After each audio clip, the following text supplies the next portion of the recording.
नमस्कार दोस्तों, मेरा नाम है जतिन और आप सभी का हमारे इस चैनल फैल्कन वेल्थ में स्वागत है। टाइप्स ऑफ म्यूचुअल फंड पे ये हमारा तीसरा वीडियो है। आज हम डेट म्यूचुअल फंड्स के विभिन्न प्रकारों के ऊपर चर्चा करेंगे।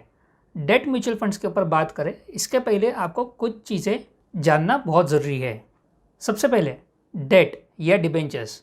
जब भी कोई कंपनी ऋण के तौर पर आम जनता या किसी बड़े निवेशकों से पैसा जुटाती है तब वो डिबेंचर्स के द्वारा होते हैं। डिबेंचर्स पे जनरली कोई कोलेट्रल नहीं होता, इसलिए उसे अनसेक्योर्ड डिबेंचर्स बोला जाता है। दूसरा बॉन्ड्स।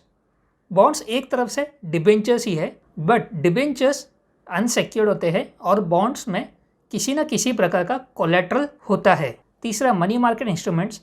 मनी मार्केट इंस्ट्रूमेंट छोटे अवधि के इन्वेस्टमेंट्स होते हैं, जैसे कि टी बिल्स जो गवर्नमेंट ऑफ इंडिया इशू करती है, कमर्शियल पेपर्स जो कंपनियां इशू करती है 15 दिन से 1 साल के भीतर, सर्टिफिकेट ऑफ डिपॉजिट्स जो बैंक्स इशू करती है वो भी 1 साल के अंदर के होते हैं, और कॉल मनी। ये सब कुछ मनी मार्केट इंस्ट्रूमेंट्स में होते हैं। चौथा मकौले ड्यूरेशन। मकौले ड्यूरेशन एक वेटेड एवरेज टाइम पीरियड होता है जहाँ पर आपके बॉन्ड्स का पूरा कैश फ्लो आ जाता है।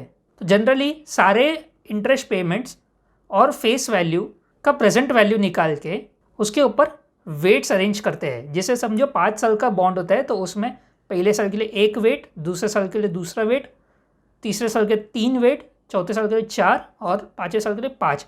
इस तरह से वेट्स निकाल के एक नंबर मिलता है और वो नंबर होता है मकौले ड्यूरेशन। उदाहरण के तौर पर समझो आपके पास में एक बॉन्ड है 6% का, जिसका यील्ड टू मैच्योरिटी भी 6% है, उसका फेस वैल्यू 100 रुपया है और उसका मैच्योरिटी है 5 साल। तो भले ही मैच्योरिटी आपका 5 साल का हो पर मकौले ड्यूरेशन इसका थोड़ा कम रहेगा, 4.5 साल। तो ये मकौले ड्यूरेशन हम यूज करेंगे। और पांचवा मैच्योरिटी। मैच्योरिटी यानी वो तारीख जब कंपनी को आपसे लिया हुआ ऋण वापस चुकाना होगा। अब हम बात करते हैं विभिन्न प्रकार के डेट म्यूचुअल फंड्स के ऊपर।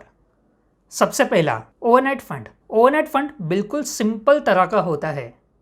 इसके अंदर जो भी सिक्योरिटीज होती है उनका मैच्योरिटी पीरियड केवल 1 ही दिन का होता है। सबसे कम अवधि के लिए अगर आप कोई डेट म्यूचुअल फंड देख रहे हैं तो वो है ओवरनाइट फंड। इसके बाद दूसरा है liquid fund. Liquid mutual funds में डेट और मनी मार्केट से जुड़ी हुई सिक्योरिटीज होती है जिनकी मैच्योरिटी प्रोफाइल 91 डेज से ऊपर नहीं होती।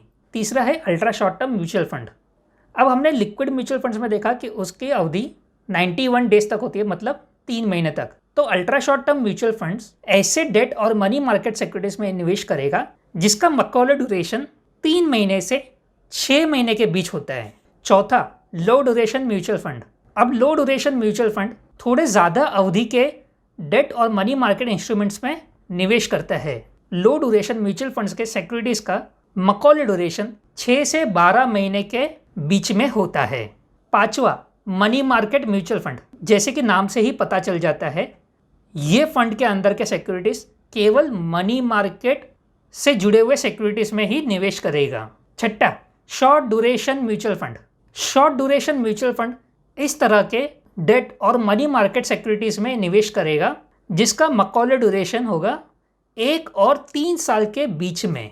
अगर आप 1 साल से नीचे के लिए देख रहे हैं तो उसके लिए लो ड्यूरेशन म्यूचुअल फंड है, बट 1 और 3 साल के बीच के मकौले ड्यूरेशन को ध्यान में रख के शॉर्ट ड्यूरेशन म्यूचुअल फंड्स बेहतर विकल्प है।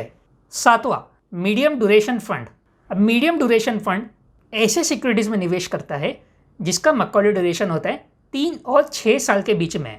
बट अगर बॉन्ड मार्केट की स्थिति इतनी अच्छी नहीं होगी तो एडवर्स सिचुएशन में मीडियम ड्यूरेशन फंड अपना मकौले ड्यूरेशन कम करके 1 से 4 साल के बीच के मकौले ड्यूरेशन के सिक्योरिटीज में भी निवेश कर सकता है। आठवां medium to long duration bond fund. जैसे कि नाम से ही पता चल जाता है, ये फंड मध्यम और लंबे अवधि के बॉन्ड्स में ही निवेश करेगा। ये फंड जो बॉन्ड्स होल्ड करेगा उसका मकौले ड्यूरेशन 4 से 7 साल के बीच में होता है। नौवां long duration fund. Duration fund exclusively उसी सिक्योरिटीज में निवेश करेगा जहां पे मकौले ड्यूरेशन 7 साल के ऊपर हो। 10वां dynamic bond fund. Dynamic bond fund बिना रोक टोक के किसी भी ड्यूरेशन के बॉन्ड्स या डिबेंचर्स में निवेश कर सकता है।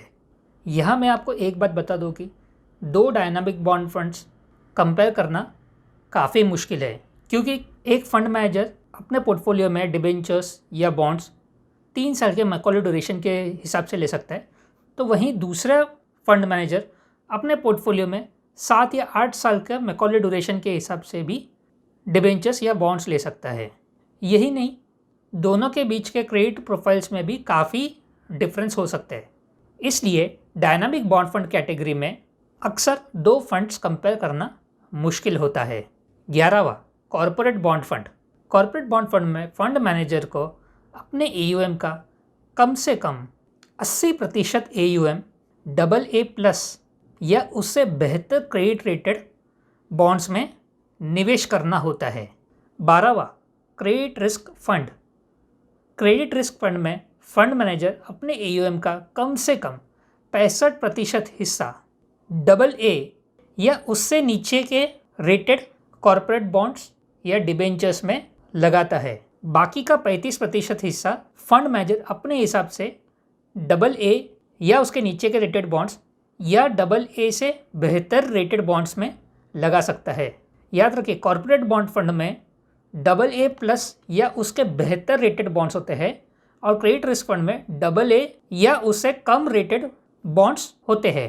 13वां बैंकिंग एंड PSU फंड। जैसे कि नाम से ही पता चल जाता है, बैंकिंग एंड PSU फंड में आपको ऐसे बॉन्ड्स मिलेंगे जो banks, financial institutions, public sector enterprise और म्यूनिसिपल कॉरपोरेशंस इश्यू करती है।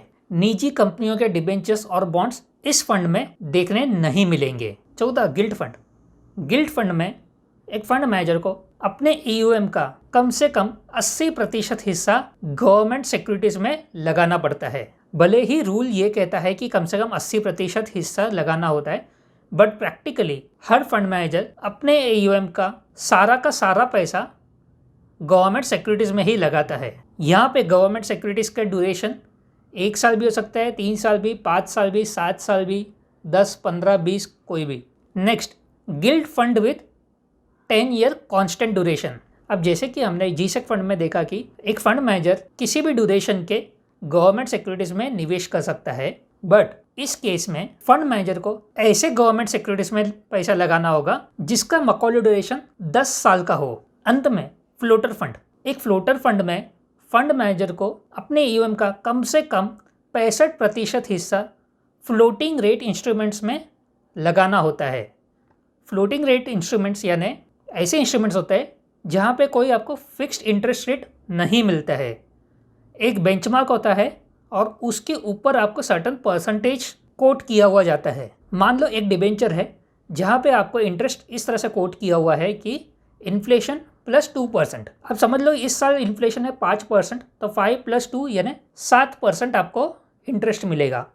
नेक्स्ट ईयर इन्फ्लेशन हो गया 6%, तो नेक्स्ट ईयर 6 + 2 यानी 8% के हिसाब से आपको इंटरेस्ट मिलेगा। उसके बाद तीसरे साल में इन्फ्लेशन 4% आ गया, तो आपको 4 + 2 यानी 6% ब्याज मिलेगा। तो ये थे डेट म्यूचुअल फंड्स के ऊपर कुछ विभिन्न प्रकार। Thanks for watching.